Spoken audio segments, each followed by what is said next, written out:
Welcome to Reflection Wednesday, and welcome back after a little over 2 week break. I hope your mind's refreshed and you're ready to go. I've decided to take you analytically through the book of Ruth. I've done this for a couple of purposes. Number one, it's a short book, so again, we can practice on the question asking and seeking the answers fairly easily. And the second reason for picking Ruth, it's narrative. And most of the Bible is narrative, and narratives function a little differently than, say, the letters of Paul. And so this will introduce you to the fine tuning that you have to do with an analytical reading of a narrative. So let's have fun for the next few sessions. I want to show you how I do set up my analytical reading, particularly kind of in a rough draft. What I do is I go to BibleGateway.com.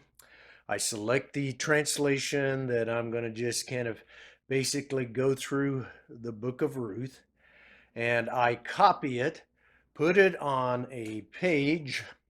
In fact, this one is like 9 pages because I make the print a little bigger, a lot of spacing between the line, and then I leave about 2.7 inches of margin on the right. Now, before the biblical text, I write my 4 basic questions and my sub-questions, as you can see, and I make it particular in the sense that I talk about the book of Ruth. You'll notice I've got 1A, 1B, etc. So this, I can look at those every time I'm going to read through the text that's on these pages, and it reminds me of what I'm looking for.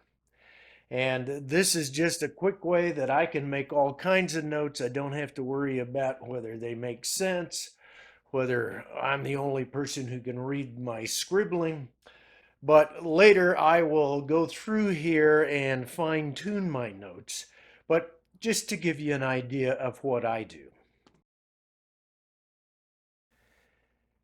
Now, on this picture here, again, I have my 4 basic questions. You begin to see the margins, and you'll see 1C, which is major parts and how they fit together, and then 2A, keywords, scenes. We could add characters to that. Notice I'm not necessarily going in order, but as I'm reading through this, I begin to notice some major shifts in the story that's here and some of the major keywords or scenes or characters. And I put it according to what part of the question. So 1C, which I put just death of the men of the family.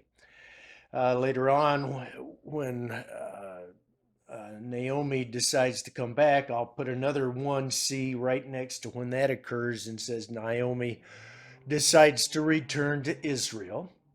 So here I just, I'm reading somewhat rapidly, but I'm also scribbling some marks on the side, which again, when I go back through, I can verify, I can check myself, and I can fine tune these.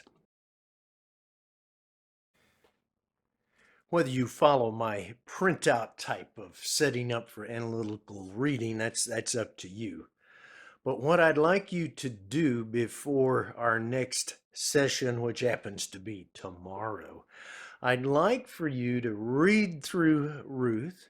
You're just kind of skimming through. You're not trying to get all the details, but just enough details where you can list the major parts of the book of Ruth and how they fit together. And I think you'll also find, because it's narrative, that the keywords, scenes, and characters kind of fit into those shifts of a major part or major section. So do that, and we'll talk about that tomorrow. In the meantime, God bless and have fun with Ruth.